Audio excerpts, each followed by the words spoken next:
Good morning, everybody. Happy Wednesday. I had to think about what day it was. First off, look at the date. We're back. My computer's been glitching. Sorry.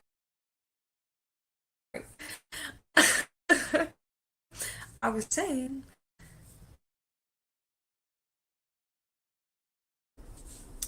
y'all, this might keep going on. I don't know what to do about it. It might come in and out. We'll just have to go with the technology. But let's see who joined us this morning. Mm-mm. Oh, it might be my computer. Let's see. Okay. Patricia, good morning. How are you?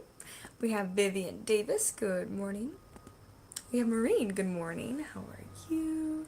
We have Dr. Colleen. Good morning. We have Connie. Hello. We have Claudia Marsh. Good morning. We have my mom. Good morning. We got Chuck B in the house. Good morning. We have Trish. Good morning.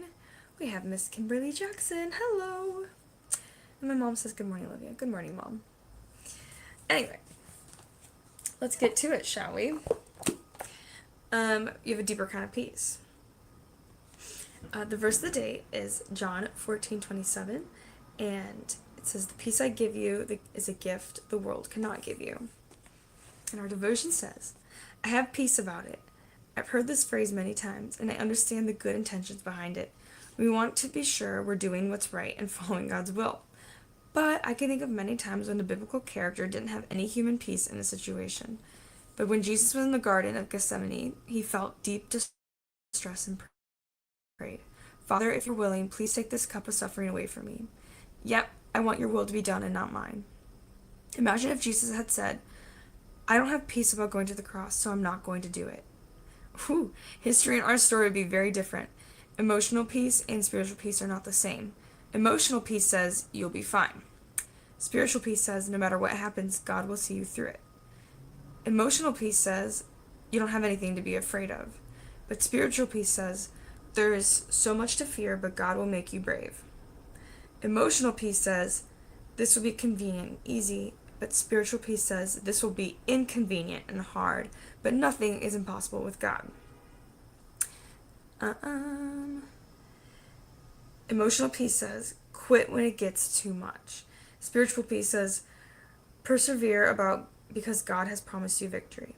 So instead of saying, I have peace about it, perhaps we can say, I have peace within me, peace that is beyond our humanity, and peace only God of eternity can give. So our Just for Jot today is, God, give me wisdom to know when peace is external and when it's eternal. And how would you describe the difference between human peace and supernatural peace? Having peace is a little bit like having trust. And it's funny because there's a few situations in which right now I could do I know God's there. That's the best part. There's some peace that I'm starting to feel about something, and I know it's because of God. And that he's there. And like even just I have like my little notes and stuff. I was writing out timing of something that's going on, and I was like, wow, even that timing is like, that's the Lord's timing. Like I couldn't have planned that at all. But yeah. Yeah. So maybe instead of even trying to force ourselves to feel peace, it's knowing, like what did they say again? I have to go back into the devotion. Do. It's the spiritual peace. Yes, there's so much fear, but God will make you brave. No matter what happens, God will see you through it, and this will be inconvenient and hard, but nothing is impossible with God. And then while emotional says, you'll be fine. You don't have anything to be afraid of. It's kind of like talking to yourself.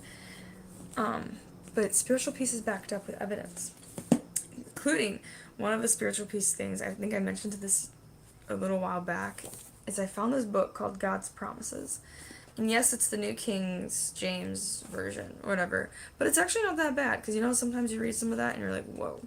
But it's kind of like it says, I don't know how to explain it, but it's just about the truths of the Bible, but it's broken down and better. So it's like, see, it says, when you do not understand God's ways, and then it just pulls scripture, which I have a few of these books before, but I don't know, this one makes a little more sense. So I'll read Jeremiah 33:3. Call to me and I will answer to you and show you great and mighty things which you do not know. And then Romans 8:31. What shall we say to these things? If God is for us, who could be against us? Maureen says, I have that book too, it's awesome. Yeah, I found it at Barnes & Noble. And I just sat down on the ground and started reading it. And I was like, well, I guess you're coming with me. And it was actually so cheap. It's like $5 on Amazon. I don't know, this one's different than the other ones. I don't know how to explain it. Maybe you feel the same, Maureen.